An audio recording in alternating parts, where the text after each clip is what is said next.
Salut à tous! Aujourd'hui on se retrouve pour une nouvelle vidéo qui va être le tutoriel de création d'un hobby horse. Alors je suis vraiment désolée parce que c'est une vidéo que je vous avais promis depuis mes 100 abonnés et on a passé les 400, c'est énorme déjà, merci beaucoup. Et ensuite je m'excuse platement pour le retard puisque les cours ont repris, j'ai beaucoup moins de temps pour faire des créations etc. Donc je m'excuse du long retard de sortie de cette vidéo, mais j'espère qu'elle vous plaira. Avant de passer les 100 abonnés, je vous avais lancé un sondage communautaire pour vous demander en fait de choisir la robe du hobby horse que j'allais devoir créer en vidéo. Et donc la majorité a voté pour gris ou blanc. Donc j'ai dû trancher moi-même entre gris et blanc. Et je me suis dit que j'avais jamais fait de gris foncé parce que j'ai une couleur gris foncé mais je ne l'ai jamais utilisée. Je me suis dit que ce serait une bonne occasion d'essayer de le faire, donc voilà, j'ai choisi gris foncé. C'est donc cette couleur et j'ai acheté le tissu à Action pour ceux qui se demanderaient. Donc tout d'abord, il vous faut un patron que vous dessinez dans du papier. Pour avoir un patron, ce que je vous conseille, c'est soit d'en imprimer un à la bonne taille que vous avez trouvé sur internet, soit d'en dessiner un vous-même. Personnellement, c'est ce que j'ai fait pour mes premiers hobby horse, c'est-à-dire que je me suis inspirée de patrons qui existaient déjà, mais j'ai créé le mien en le dessinant entièrement. Donc voilà comment est fait le mien, si vous voulez vous en inspirer pour créer le vôtre. Donc personnellement, je vais juste reprendre l'ancien patron, celui que j'ai fait la dernière fois, mais en changeant quelques petites choses. Pour dessiner votre patron, vous pouvez prendre une ou deux feuilles de brouillon. Alors personnellement, je vais en prendre deux parce que j'aime que mes hobby horse soient assez gros. Et je les ai simplement collés les deux ensemble. Maintenant, je vais simplement refaire les mêmes contours que sur le patron que j'avais, mais ensuite je changerai quelque chose. Une fois que votre patron est prêt, vous pouvez le découper et ensuite en faire un deuxième, mais dans l'autre sens. Et personnellement, j'en fais aussi un troisième que je garde précieusement au cas où, pour un prochain hobby horse, j'ai envie de refaire la même forme. Je vais maintenant m'attaquer à la bande qui passe au milieu du hobby horse. Pour ça, sur une feuille de papier A4, vous pouvez tracer des bandes comme ça. Donc moi, je les ai fait de largeur 4 cm. Tous mes autres hobby horse, j'ai fait la bande à une largeur de 4,5 cm, mais j'avais envie de tester un peu plus petit pour cette fois. Une fois qu'on a découpé toutes nos bandes, on va pouvoir les coller à la suite. Donc soit vous pouvez faire une seule grande bande, ou alors plusieurs petites en fonction de la taille de votre hobby horse. Pour mon hobby horse, je vais faire deux bandes différentes, donc une avec 3 bandes de papier et une autre avec 2. Pour que vous compreniez un peu mieux, je vous montre où est-ce qu'elles vont être placées ensuite sur notre hobby horse. Donc la plus grande des deux bandes, donc celle de 3 morceaux de papier, va venir tout là.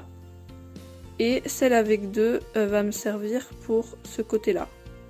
À présent, vous allez pouvoir prendre votre tissu et coller vos patrons dessus, en faisant bien attention de les coller sur la partie la moins jolie des deux faces de votre tissu. Et voilà ce que vous devez obtenir après avoir collé et découpé vos patrons. Et ne faites pas attention à la tache blanche parce que c'est moi qui l'ai ajoutée. Puisque je veux faire un cheval pie, donc j'ai jamais essayé, je sais pas encore ce que ça va rendre, mais j'espère que ça va aller. Et vous pouvez voir ici que j'ai laissé une petite marge ici, à chaque fois. Sauf dans certaines zones que je vais coudre à la main, mais ces marges vont me servir puisque je vais coudre certaines zones à la machine, mais je ne vous conseille pas de laisser une marge ou alors d'en laisser une mais vraiment petite pour éviter que votre hobby horse soit tordu en fait si vous le cousez à la main. Je vous conseille de ne pas laisser une grosse marge. Maintenant on est prêt à commencer la couture. Donc il va falloir que vous preniez votre grande bande ou alors si vous avez fait deux petites bandes, et bien prenez la plus petite des deux puisqu'on va commencer par coudre toute cette ligne là et je vous expliquerai tout à l'heure pourquoi est-ce qu'on commence pas par coudre la ligne du dessus.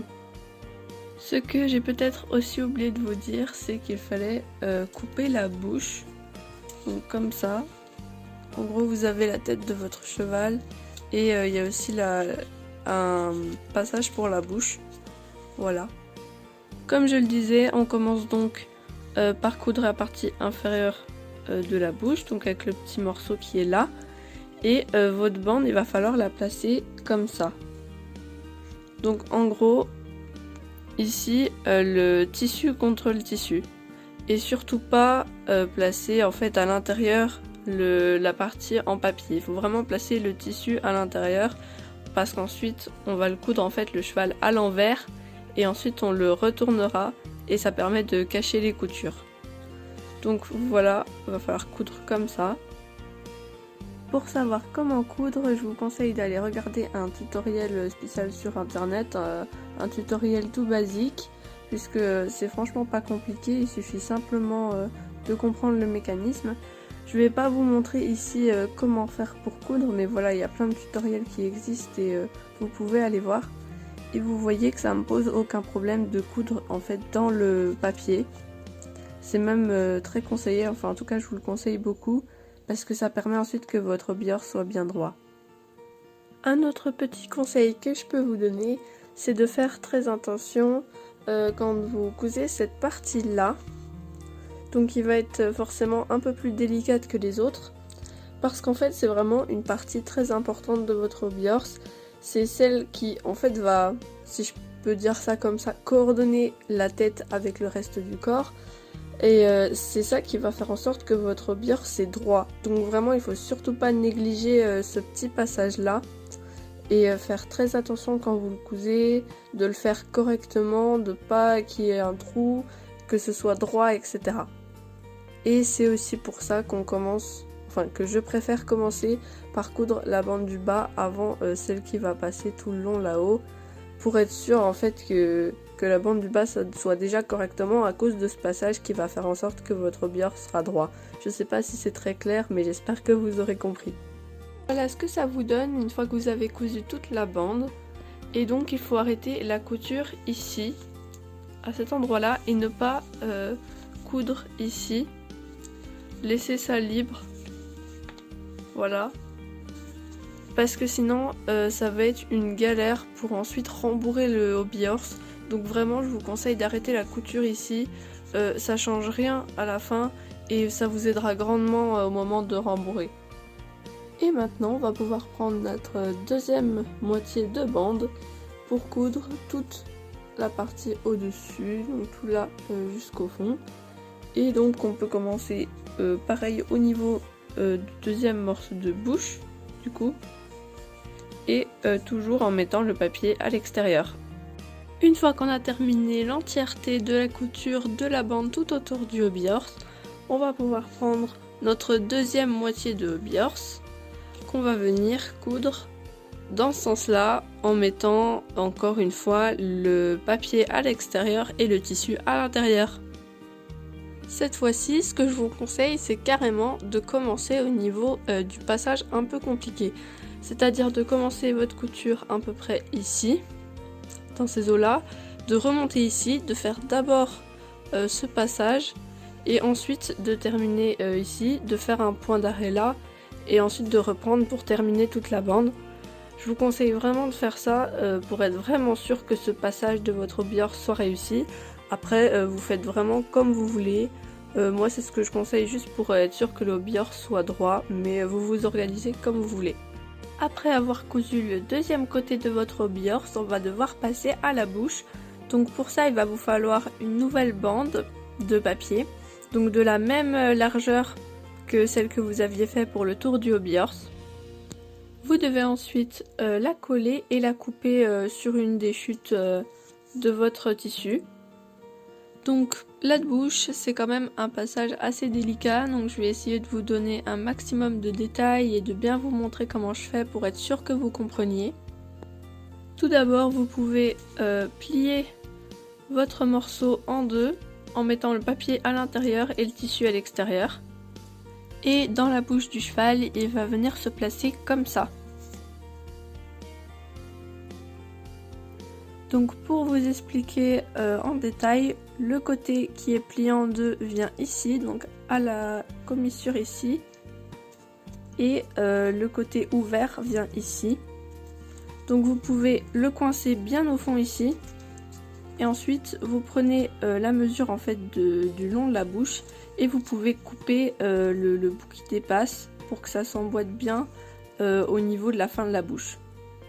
Et vous pouvez faire pareil du coup pour l'autre côté de la bouche en coupant du coup au niveau de la fin de la bouche. En premier, on va pouvoir commencer ici. Donc après avoir coupé, j'aligne ce bord là avec le bord de la bouche et on va pouvoir coudre tout le long ici. Et après avoir cousu cet endroit là, on va pouvoir continuer en cousant celui-là. Ensuite, comme vous pouvez le voir, après avoir terminé les deux côtés de la bouche, on peut réunir ici tout le long, pareil, faire une couture. Donc voilà ce que ça vous donne. Et ensuite, il vous suffit de retourner votre biors pour continuer de l'autre côté. Donc reprendre ici, ici, ensuite ici, et ensuite on ferme à ce niveau-là. Et voilà, notre bouche est terminée.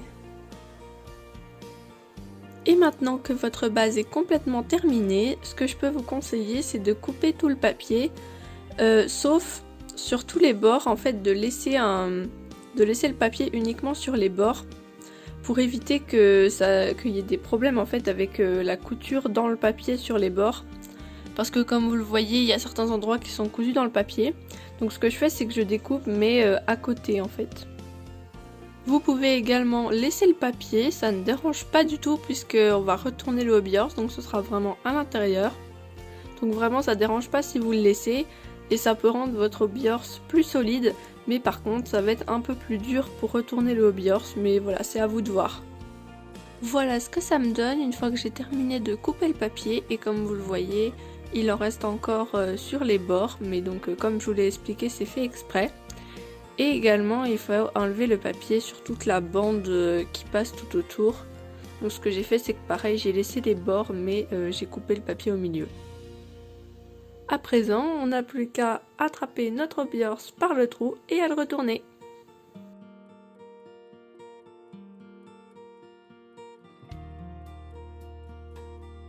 Pour le rembourrage, vous allez avoir besoin de votre mousse. Et vous pouvez rembourrer votre biors environ jusqu'ici et ensuite passer le bâton dedans et une fois que vous aurez passé le bâton, continuez à rembourrer la fin de votre biors ou alors vous le remplissez entièrement et ensuite vous mettez le bâton, c'est comme vous voulez. Voilà mon biors rembourré et quelques petites choses importantes à préciser au niveau du rembourrage, c'est que déjà il faut vraiment que vous rembourriez beaucoup votre biors. C'est-à-dire que vraiment vous mettiez beaucoup de mousse à l'intérieur. Sinon, quand vous allez commencer à le monter, etc., le biors risque de s'affaisser. Donc vraiment un conseil, c'est rembourrez-le bien.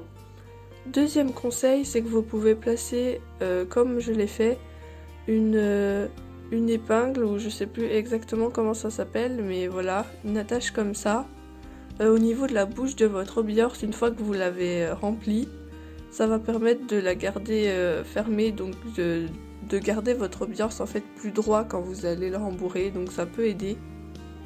Et dernière chose, quand vous rembourrez votre biors, placez-le sur une surface bien plate comme le sol ou alors un bureau, une table ou voilà, tant que c'est plat.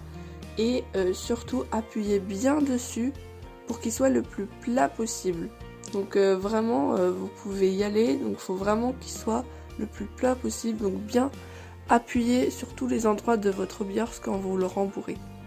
Maintenant on va pouvoir passer à la fabrication des oreilles de notre biors. Donc pour ça vous allez avoir besoin de 4 patrons de papier de cette forme là. Voilà la forme que je leur donne et pour vous donner une idée, mon patron fait 7,5 cm de hauteur et puis 6 cm de largeur. Une fois collé sur le tissu, on va pouvoir passer à la couture. On va pouvoir coudre nos oreilles comme ça. Donc le tissu contre le tissu et le papier à l'extérieur. Donc deux patrons d'oreilles cousus ensemble.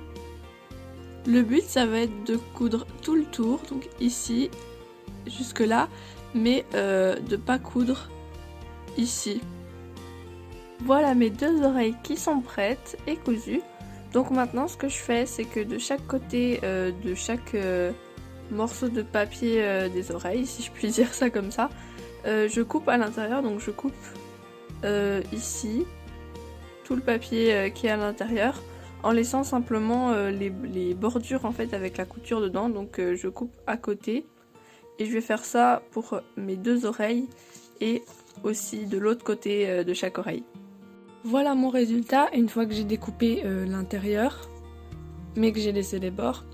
Et ensuite par le trou qu'on a laissé en bas, on va pouvoir les retourner. Une fois retournés, il va vous suffire simplement de les plier en bas et ça vous donne votre oreille. Et si jamais, comme moi, vous préférez qu'elle soit un peu plus rigide, ce que je vous conseille de faire, c'est de découper une forme toute simple comme ça, soit dans du papier normal, soit dans du papier canson. L'avantage du papier canson, c'est qu'il est vraiment plus dur, donc ça va vraiment durcir vos oreilles. Et en fait, de le passer à l'intérieur de chacune de vos oreilles, comme ça elles seront plus rigides et elles ne tomberont pas. Mais si jamais ça vous va comme elles sont comme ça, vous n'êtes pas obligé de le faire. Voilà notre petite oreille et j'ai également fait une couture ici en bas, très petite et très discrète mais simplement pour fermer l'oreille. Une fois les oreilles terminées, vous pouvez les fixer. Donc comme vous le voyez, je fais un point de couture sur le bas et aussi un petit peu sur le côté pour être sûr qu'elles tiennent bien en place. À présent, j'ai dessiné les yeux et les naseaux de mon hobby horse dans du simili-cuir et pour le petit point blanc, j'ai juste utilisé un petit rond que j'ai découpé dans du papier et que j'ai collé dessus. Et une fois que vous avez vos yeux, vous pouvez les coller ou les coudre sur votre hobby horse. Si jamais vous n'arrivez pas à trouver du simili-cuir, je vous recommande d'essayer la feutrine noire, c'est plus simple à trouver, il y en a un peu plus partout que le simili-cuir on va dire. C'était ce que j'utilisais sur mes premiers hobby horse, donc comme celui que je suis en train de vous montrer. Donc ça peut très bien faire l'affaire et c'est un petit conseil si jamais vous n'arrivez pas à trouver de simili-cuir. La dernière chose qu'il vous reste à faire, c'est d'ajouter la crinière. Donc j'ai déjà commencé à la faire un peu, mais je vais vous montrer comment est-ce que moi je procède. Donc il y a une autre façon en fait de placer la crinière qui peut-être sera un peu plus simple pour certains d'entre vous, mais en tout cas je vous montre ma manière de faire. Bien sûr il vous faut commencer au niveau des oreilles, enfin en haut, mais moi je vous montre directement depuis là puisque j'ai déjà un peu avancé. Votre fil est donc placé comme ceci, donc pour ça au tout début il vous suffira de planter l'aiguille et de la faire ressortir juste devant. Il vous faudra au préalable avoir coupé des brins. Sachez quand même que généralement j'utilise des brins beaucoup plus petits que cette laine là. Donc là c'est uniquement parce que mon hobby horse va avoir une crinière un peu spéciale, vous le verrez à la fin. Mais généralement j'utilise des brins plus fins. Vous allez devoir en prendre un que vous allez plier en deux. Et vous allez placer le milieu justement au niveau du milieu de la raide crinière de votre hobby horse. Je pique avec mon aiguille le milieu de la bande et je fais glisser ma laine jusqu'au bout de la bande comme ça. Avec mon aiguille, je pique de ce côté-là du fil et je le fais sortir de l'autre côté. Ça nous donne ce rond qu'on va pouvoir tirer et ensuite on va refaire exactement la même chose une deuxième fois. Donc je pique de ce côté-là, je ressors de ce côté-là et je tire. Et notre brin est dorénavant bien fixé à la crinière et on va devoir continuer comme ça jusqu'au bout de la ligne. Et il faut faire très attention à ce que notre ligne de crinière soit bien droite jusqu'en bas. Pour mon toupet, j'utilise exactement la même technique, seulement je ne la fais pas comme ça, mais je fais en fait deux rangées comme ça.